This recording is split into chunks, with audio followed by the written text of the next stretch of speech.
साल था 1919। एक ऐसी घटना घटी जिसने ब्रिटिश साम्राज्य की जड़ों को हिलाकर रख दिया।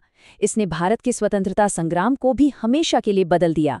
तो आज हम बात करेंगे जलियांवाला बाग हत्याकांड की और समझेंगे कि इसका असर कितना गहरा था। ये शब्द थे नोबेल पुरस्कार विजेता रविंद्रनाथ टैगोर के, और इन्हीं शब्दों के साथ उन्होंने ब्रिटिश सरकार से मिली अपनी नाइटहुड की उपाधि लौटा दी। सोचिए, ये सिर्फ एक टाइटल लौटाना नहीं था, ये एक साम्राज्य के जुल्म के खिलाफ एक कलाकार की आत्मा की चीख थी। और यही सवाल हमारी आज की पड़ताल का बिल्कुल सेंटर है। टैगोर के इस फैसले के पीछे की वजह को जानने के लिए हमें उस समय के भारत को समझना होगा, 1919 के माहौल को। चलिए इस घटना की तह तक पहुंचते हैं। तो माहौल कैसा था? देखिए, पहला विश्व युद्ध अभी अभी खत्म हुआ था। भारत में एक उम्मीद भी थी और एक बेचैनी भी। भारतीय सैनिकों ने साम्राज्य के लिए अपनी जानें दी थीं और अब सबको लग रहा था कि शायद कुछ स्वशासन मिलेगा। लेकिन ब्रिटिश सरकार के इरादे कुछ और ही थे। हमें ये भी याद रखना होगा कि उस वक्त का भारत कितना विशाल और विविध था। करोड़ों लोग, अलग अलग धर्म, अलग अलग संस्कृतियां, और इन सब पर एक विदेशी हुकूमत। तो अंग्रेजों की किसी भी पॉलिसी का असर सिर्फ एक ग्रुप पर नहीं बल्कि पूरे उपमहाद्वीप पर पड़ता था। और इसी माहौल में अंग्रेज लेकर आए रॉलेट एक्ट। इसे काला कानून कहा गया, और सही वजह से कहा गया। इसने सरकार को बेहिसाब ताकत दे दी।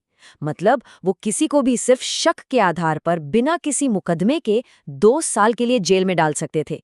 ये तो सीधे सीधे लोगों के नागरिक अधिकारों पर हमला था, और पूरे देश में इसके खिलाफ गुस्से की आग भड़क उठी। और विरोध की यही आग हमें अमृतसर ले आती है। 13 अप्रैल 1919, बैसाखी का वो मनहूस दिन, जिस दिन त्योहार मनाया जाना था, वो इतिहास के सबसे काले दिनों में से एक बन गया। Jallianwala Bagh.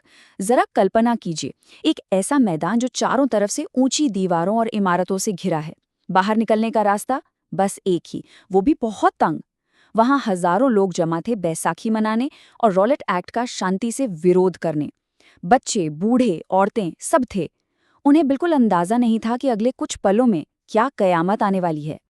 Brigadier general Dyer अपने सैनिकों के साथ उस तंग रास्ते से अंदर आया।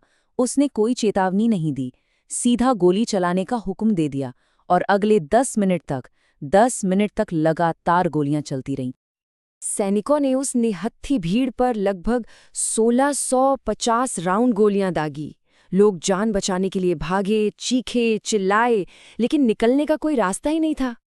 ब्रिटिश सरकार ने जो आधिकारिक आंकड़े दिए, उनके हिसाब से 379 लोग मारे गए। लेकिन असलियत इससे कहीं ज्यादा भयानक थी। अनुमान है कि 1500 से ज्यादा लोग जख्मी हुए। कई दूसरी रिपोर्ट्स तो मरने वालों की संख्या 1000 से भी ज्यादा बताती हैं। बस 10 मिनट में एक त्योहार का बाग शमशान में बदल चुका था। जब इस नरसंहार की खबर धीरे धीरे पूरे देश में फैली, तो इसने हर भारतीय की आत्मा को झकझोर कर रख दिया। और इसी दर्द और गुस्से ने रविंद्रनाथ टैगोर को वो कदम उठाने पर मजबूर किया जिसकी बात हमने शुरू में की थी। उस समय के वाइसरॉय लॉर्ड चेम्सफोर्ड को एक चिट्ठी में टैगोर ने साफ साफ लिखा कि ये सम्मान अब उनके लिए शर्म का बोझ बन गया है। उन्होंने लिखा कि वो अपने उन देशवासियों के साथ खड़े होना चाहते हैं जिन्हें ऐसी पीड़ा सहनी पड़ रही है जो इंसानियत के लायक नहीं। ये सिर्फ एक राजनैतिक विरोध नहीं था, ये इंसानियत की तरफ से एक नैतिक पुकार थी। इस घटना ने ब्रिटिश सरकार को भी हिलाकर रख दिया था। दुनिया भर में आलोचना हो रही थी, तो दबाव में आकर उन्हें एक जांच आयोग बनाना पड़ा। इस हंटर कमीशन की रिपोर्ट ने अंग्रेजों और भारतीयों के बीच की खाई को और भी चौड़ा कर दिया। जहां ब्रिटिश सदस्यों ने डायर की हरकत को कर्तव्य की गलत धारणा कहकर हल्का करने की कोशिश की, वहीं भारतीय सदस्यों ने कहा कि इस कार्रवाई की तो जरूरत ही नहीं थी। रिपोर्ट में भी बंटवारा साफ दिख रहा था। पर हैरानी की बात यह है कि इस घटना की सबसे कड़ी निंदा में से एक आवाज ब्रिटेन की अपनी संसद से उठी, और ये आवाज थी विंस्टन चर्चिल की, जो उस समय युद्ध सचिव थे।